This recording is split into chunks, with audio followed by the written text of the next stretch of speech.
In the village of Omuoba, Adaeza's life changed forever one sunny afternoon, when the sound of fighter jets made everyone run for safety. In the confusion, 3-year-old Ola was left behind in the house, unaware of the danger, still munching on rice on the floor. When the noise stopped, everyone rushed back inside, only to find Ola still sitting there eating, and her mother, who was Adaeza's cousin, picked her up with a loud sigh of relief.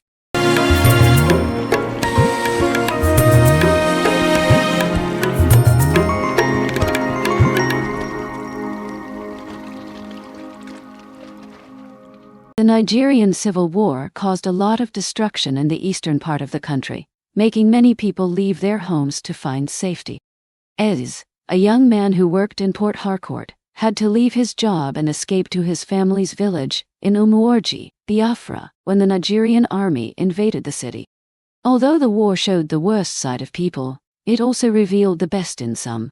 Eze found comfort in joining the Red Cross, where he worked hard to help injured soldiers and civilians. In the village of Omuoba, Adaeza's life changed forever one sunny afternoon, when the sound of fighter jets made everyone run for safety. In the confusion, 3-year-old Ola was left behind in the house, unaware of the danger, still munching on rice on the floor. When the noise stopped, everyone rushed back inside, only to find Ola still sitting there eating, and her mother, who was Adaeza's cousin, picked her up with a loud sigh of relief. That night, Adaeza's family decided to leave Omuoba and go back to their safer village.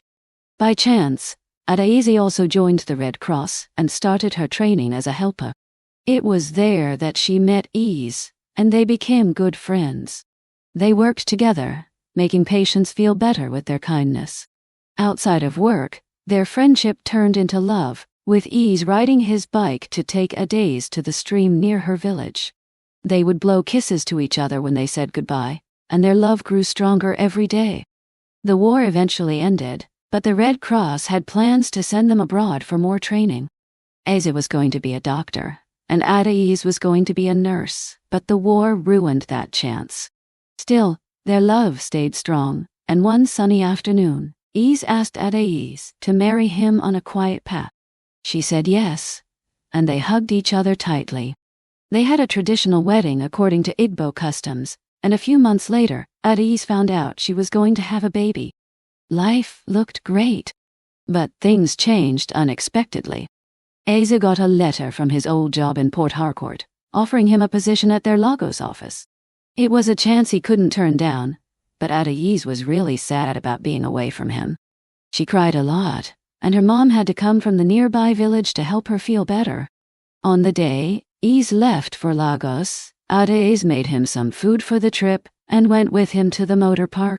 As he got on the lorry, she cried out loud, hugging her big belly tightly, as if to say to her unborn baby, "It's just us now." The days after that were slow and boring, with Adaeza crying herself to sleep every night. Then, a baby boy was born, bringing a lot of happiness. Her mom and grandma had come to help Adaeza 3 weeks before the baby was due, giving her the support she needed. A telegram was sent to Eze in Lagos to tell him about their son's birth. Eze was so happy that he took some friends from work to a high life bar to celebrate. Although the baby brought Adaeza some joy, it didn't last long. She started to feel really down and her mom got worried. But her grandma said something wise. "Nen, let your daughter go and be with her husband. She's not sick, she just misses him." Eze learned about how Adaeza was feeling and began to make plans for her and their son to come to Lagos. Soon, Adaeza got a telegram from Eze asking her to come to Lagos with their baby.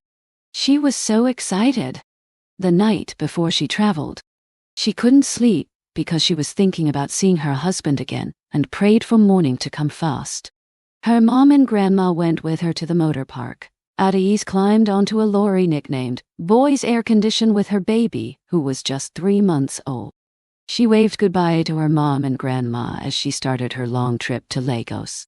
While she got comfy in her seat, she thought about what the future might bring, but she knew one thing for sure: she would soon be back in her husband's arms.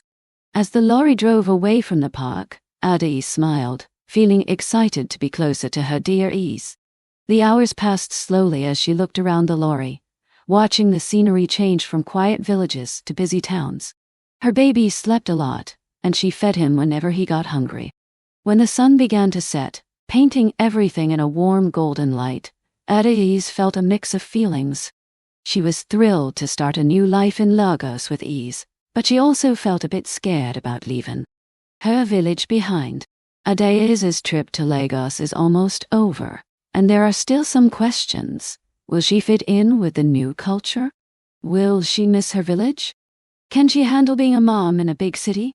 The next part will explore these mysteries even more. Keep watching to find out. Thank you for watching. Kindly share your thoughts in the comments section. Don't forget to subscribe, like, and share. Also, click the notification button to get notified each time I post a new video. See you on my next video.